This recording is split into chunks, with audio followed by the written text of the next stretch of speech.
Ethnic conflicts, loneliness, or alcohol are problems that also affect priests, difficult issues that many have been able to overcome with help from other priests. They talked about these moments at a gathering Priests Today organized by the Focolare movement, the movement of Schoenstatt, and the Catholic Charismatic Renewal.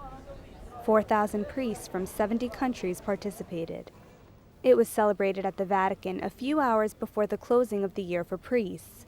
Through stories and musical performances, they presented the priest as a man of God, a brother, and a prophet.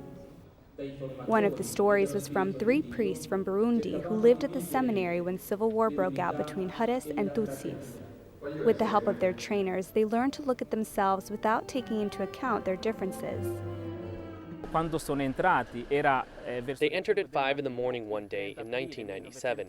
They came in yelling and firing shots. They said Hutus on one side, Tutsis on the other side. But we didn't respond. We stayed together. That night, 40 seminaries died. Among them was Pasteur's brother. Despite living through the horror, they learned that the only way to be priests was to practice forgiveness. Years later, they met the guilty and forgave them. Priests Brendan Purcell and Helmut Kaps have also had to overcome difficult times. Brendan has lived close to sexual abuse committed by other priests in Ireland, and Helmut suffered from alcoholism.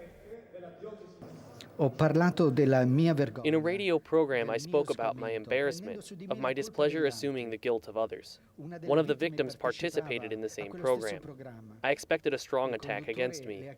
After a long pause, he told me, "I like to hear a priest talk like that." Various conversations made me understand the importance of listening to what is in the back of my soul.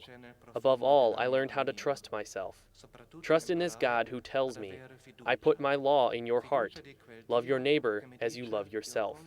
Mario Spacchi also spoke about overcoming difficulty.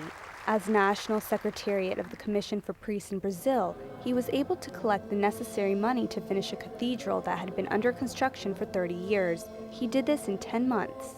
More than 90% of Brazil's communities don't have Mass on Sundays. They have a celebration of the Word and laity do it, but they don't take the role of priests because there are no priests. An intense encounter that united cultures and experiences of priests from all over the world and served to prepare the meeting with the Pope.